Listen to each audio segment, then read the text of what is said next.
May nagtanong sa akin, inatake ako ng anxiety ko po. Nagka-depression na ako kasi sobra sila akong makatawag. Ang sabi ba naman sa akin, mag-i-email sila sa akin at tatawagan daw nila lahat ng contacts ko. Grabe na po. Nung Sabado, muntik ko nang kitilin buhay ko po dahil po sa kanila.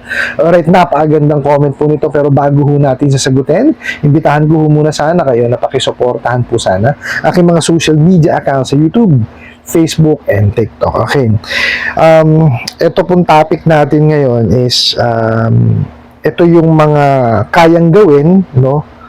At ano ba yung nagiging epekto sa atin?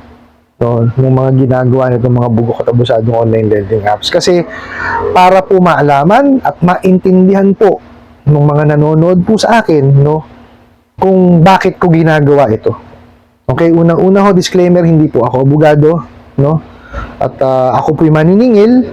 Ang lahat po na sinasabi ko sa aking mga videos is based on my experience at pagtatanong, no, sa aking mga kaibigang abogado at pagre-research din po. Okay, simulan po natin. May nag-comment po, no, sa akin mga videos, no, at sabi niya inatake na siya ng anxiety at nagkakaroon na po ng depression, no, kasi nga po sobra na yung katatawag. Okay, at ang sabi pa is tatawagan nga raw yung kotas. Okay, eto ho yan. Hindi ko kasi malaman kung anong klaseng pagpapautang ang ginagawa ng mga bugok na to, kasi hindi siya yung naaayon, no, dun sa tamang pagpapautang. Okay, unang-una, mali, no, yung kanilang pag-advertise. False. Okay, kasi bakit? Para lang maipakita nila sa SEC na tama yung interest nila, mag-advertise ng mali. So ngayon tayo akala natin tama yung ina-advertise nila, 'di ba? Kasi nga para lang mapatunayan nila, no, sa SEC na yung binibigay nila na interest rate is ayon dun sa sa ceiling on interest rate na inilabas ng BSP. Di po ba? So dun pa lang malaki na ho yung paglabag nila. Pangalawa, okay, hindi nila ini-explain, di ba, yung magiging obligasyon, no, nung nakahiram. Ang nangyayari, biglaan, bulagaan. Isa lang naman po ang tinama niya, mga bugok na yan. In 5 minutes, diba, papadala ho sa e-wallet ninyo yung pera. Tumpak! O, ang masakit doon, hindi nyo naman alam kung magkano ba talaga halaga na inaprubahan, magkano ba'y binawas. Hindi sinasabi yun eh. Di po ba? Which is very very vital yun. Kasi paano nyo paano nyo mapaghahandaan ang inyong obligasyon? Okay? Actually, mayroon akong comment na nabasa na wag mangungutang kung di kayang bayaran. Panoorin niyo po muna yung mga videos at alamin niyo po muna, no, kung ano ba talaga yung ginagawa kawalangyaan itong mga bugok at abusadong online lending apps na to. Okay? Maiintindihan ko na sasabihin mo yan kung siguro itong mga bugok at abusadong online lending apps na to sinasabi or ginagawa yung tamang pagpapautang. Tapos napaka-importante nung the Truth in Lending Act. Kasi sa the Truth in Lending Act, malalaman nyo magkano na-approve sa'yo. Kasi importante yun eh. For example, nag-apply ka 10,000. Kaya na-approve lang sa'yo 5,000. Paano mo ngayon malalaman yun kung i-disburse sa'yo ng ganitong halaga? Di po ba? Manghuhula ka eh.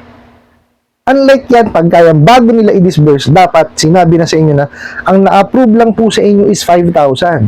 Di po ba, naaalala nyo, 10,000 po in-apply ninyo, pero 5,000 lang po kasi na-approve. Tatanggapin nyo po ba? Pag hindi nyo tinanggap, tapos po ang transaksyon. Wala na yun. Ngayon, kung tinanggap nyo, that's the time na dapat i-explain nila or i-disclose nila kung ano po yung detalye ng utang. Meaning, sasabihin yung interest rate, kung may processing fee, di po ba, magkano yung gaano yung itatagal na termino, kailan magsisimula, ang gani amortization, at kung ano-ano pa po. May penalty ba yan? Diba? Importante ho yun eh. Itong mga bugok na to, isinasawalang bahala yun, isinasantabi lang nila. Akala nila lahat ng tao, no, alam na yung hindi ho eh. Wala naman tayong financial literacy dito sa Pilipinas, hindi kasama sa curriculum natin yan. O di ho ba? Kaya marami hong nababaon dyan. O tapos ano pa? Pagka yan, bago dumating ang due date, anak ng kamote, manghaharas na yan. Paalalahanan mo lang na, in 2 days from now po, darating na po yung due date po ninyo. Wala na problema dun. Na-inform mo na siya eh. Pero yung pipilitin mo siyang magbayad in advance, para saan pa yung due date? Di ba? Doon nagkakaroon ng anxiety at saka depression yung mga kliyente. Yung sa mga pambubuliglig ninyo, panghaharas ninyo, di ba? Hindi pa nga due date eh. In the first place, hindi niya nga alam kung kailan ang due date niya. Kasi nga, hindi niyo in-explain. Di ba? Dugtong-dugtong kasi yan. Kayo tong puro katarantaduhan lang ang alam. Di ba? Mario Joseph, hindi ko kayo maintindihan talaga. Ano pa po ang ginagawa bukod sa pangungulit? Pagka tinawagan kayo niyan, naghihilo pa lang kayo, mumurahin na kayo. Diba? Hindi man lang magpakilala eh. Hindi nga nila sinasabi kung anong kumpanya sila galing. Samantalang napaka-linaw po sa utos ng SEC na kailangan yan sinasabi kung sino po yung tumatawag, anong pangalan ng tumatawag, at para saan ano ipakay. Kayo hindi nyo ginagawa yon, mga siraulo kayo. Mario Joseph. Tapos, definitely yan, recorded yan. Hindi nyo pa rin sinasabi. Dapat yan, sinasabi nyo. Lahat dapat ng ginagawa nyo, sinasabi nyo sa kliyente nyo, karapatan nila yun eh. Diba? Sige, nandun na tayo. Nangutang sila. Diba? Pero may karapatan ka bang may karapatan ka na bang sirain ang buhay ng kliyente ninyo porkit nang hiram sa kumpanya ninyo? Wala. Siraulo kayo. Diyan kayo magaling. Manira ng buhay ng tao. Ano pa po mga ginagawa niyan? I-email kayo or i-message kayo na kung ano-anong batas na wala namang katuturan. Diba? Tapos gagamit pa ng kung sino-sinong tao. Diba? May gagamit ng judge, ng abogado, pulis, anak ng kamoy, kapitan. Hala. Samantalang maliwanag po sa sa prohibition on unfair debt collection practices na bawal po ang magpanggap. Bawal lang mamahiya. Nandun ho lahat eh. Inilista na nga po ng SEC yung mga bawal. Kayong mga bugo kayo, yun pa ang ginagawa nyo. Talaga naman baliktad ang utak ninyo. Hindi ko kayo maintindihan. So ngayon, doon sa mga pinagagagawa nyong ganyan, ano nangyayari? Maliwanag, di ba? Inaatake ng anxiety at nagkakaroon ng depression. Ba't akala nyo ganun kadali lang yon? Siraulo kayo. Mahirap gamutin yan. Pero check up yan, magkano? 2,000 yata. Kasi psychiatrist ang kailangan yan. Hindi ordinaryong doktor. Akala nyo bang maraming hindi nakakalampas dyan. Akala nyo kasi ganun kadali ang ginagawa nyo pangwawalang yan sa tao. Sa inyo gawin yan. Sige. Puro kayo siraulo eh. Diba? Magkano gamot dyan?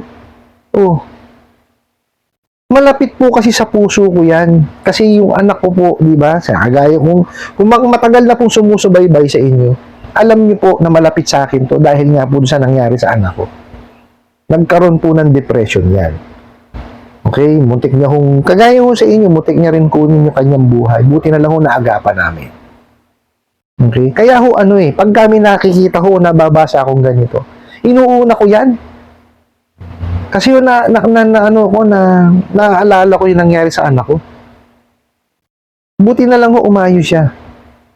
Buti na lang nakinig. At buti nagamot. Paano yung mga kliyente nitong mga bugo katabusadong online lending apps na to? Yung ginagawa nyo, di ba? Hindi lahat ng tao kaya lampasan yan. Di ba? Hindi lahat ng tao may kakayanan magpa-psychiatrist. Hindi lahat ng tao kayang bilhin yung gamot na kailangan inumin para dyan. Diba? Samantalang kayo akala nyo, ganun-ganun lang, mga siraulo kayo. Di ba? Dapat talaga kayo kinukulong. Ng kamote kayo. Nakakagigil kayo. Di ba? Tingnan nyo, sabi ng isang kliyente, Nung Sabado daw po, muntik niya nang kitilin ang buhay niya. Nakita nyo? Paano kung tinuloy niya yun? Mga siraulo kayo, mga binagagawa nyo Di ba? Akala nyo kay gagaling nyo pag gagawa nyo yun? Akala nyo kay gagaling nyo pagka meron kayong naharas? Akala nyo kay gagaling nyo pagka may nag-aalala? Di ba? Hindi tama yung ginagawa nyo na yan. Wag nyo nang antayin na dumating pa dun sa punto na talagang tutukan kayo ng mga sangay ng gobyerno natin. Lalo ng ating mga kapulisan, ng NBI, ng DOJ, at saka ng PAO. Diba? Kasi pagka kayo tinutukan kagaya ng nangyari sa Pogo, todas kayong talaga. Diba? Hindi kasi tama yung ginagawa ninyo. Wala no problema magpautang kayo Ang pag-focus kayo doon sa paniningil, doon sa inutang. Doon kayo mag-focus sa pera. Hindi yung sisirain niyo yung pagkatao ng kliyente ninyo. Diba? Sumaryosip, napakakakitag ng utak ninyo Ang hiniram sa inyo, pera Diba? So mag-concentrate kayo doon. Kung paano babayaran. Hindi yung ipapahiya nyo ng kamote. Yung pa isa ipopost nyo sa social media. Diba?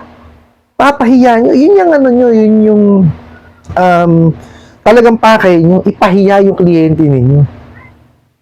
Collection by means of shaming. Which is hindi tama. Diba? Ano kayong kamote? Doon sa nagpadala ng katanungan huwag nyo kung ang nakakapagpakalma sa inyo is hindi pagbabasa ng mensahe nila, hindi gawin nyo. Diba? Kung ano yung kaluluwag ng dibdib ninyo. Okay? Mag-focus kayo doon sa buhay ninyo. May pamilya kayo Diba ba? Mag-focus kayo doon sa hanap buhay po ninyo para kung mabayaran niyo yung katarantaduhan na yan. Ako, busit na ako dyan sa na yan, sa mga abusadong online lending as na yan Kaya sinabi mo katarantaduhan na yan, kasi saka nakakita ng pautang na wala kang alam. Diba? Hindi mo alam na pinautang ka. Di kalokohan. Diba? Tandaan nyo, it takes two to tango. Dapat alam nung nagpautang at nung pinautang na yung niya, yung responsibilidad niya. Siraulo kayo Diba? Ulitin ko dun sa nagpadala ng komento na yan. Pakalmahin nyo yung sarili nyo. Maghanap po kayo ng tao na mahihingahan nyo po. Kung ang nakakapagpakalma sa inyo is hindi basahin yung mensahe at tumanggap ng tawag, huwag niyo yung gawin. Okay lang yan. Huwag niyo yung basahin. Huwag niyo tanggapin yung tawag. Di ba? Kaysa masiraan kayo ng bait. Diba? Kaysa kitilin niyo yung buhay ninyo. Marami yung umaasa sa inyo. Marami nagmamahal sa inyo. May pamilya kayo. Di ba?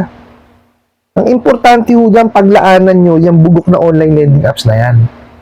Pag-ipunan nyo, tsaka nyo siya bayaran one time. Ang sundin nyo lang po is yung kung ano nakalagay dun sa ceiling or interest rate. Kung nakahiram kayo ng 10,000 pababa at hindi lalagpas yung termino sa 4 months, yun lang kung sundin ninyo. 15% per month lamang po yun.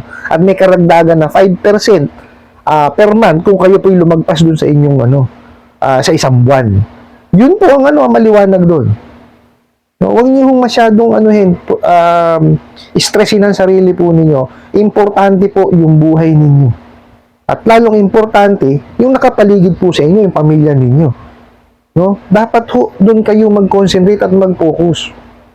Hindi ho ba? Huwag niyo masyadong intindihin yung mga kalokohan yung mga abusadong online lending apps na yan.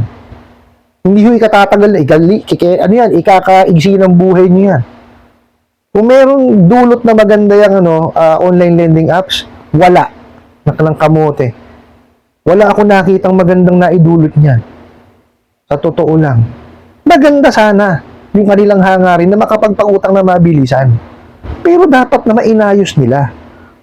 Diba? Dapat sinunod nila kung ano man yung mga batas na nakalatag dyan. Hindi yung puro kalokohan tong mga to Yun lang po ang gawin po ninyo. Pakalmahin nyo sarili po ninyo. humanap kayo ng tao na kausap ninyo. Yun po ang pinakamaganda dyan. Ano po? I hope nasagot ko po itong katanungan na to at sana po'y makatulong. Maraming salamat po sa inyong walang sawang pagsuporta at panonood sa aking mga videos. Maraming salamat po sa inyong pag-like, pag-share, pag-comment at pagtatanong. And kunin ko na rin po itong opportunity na to na imbitahan po sana kayo, na pakisuportahan po sana ang aking mga social media accounts sa YouTube, Facebook, and TikTok. Hanggang sa muli po. Yun lang.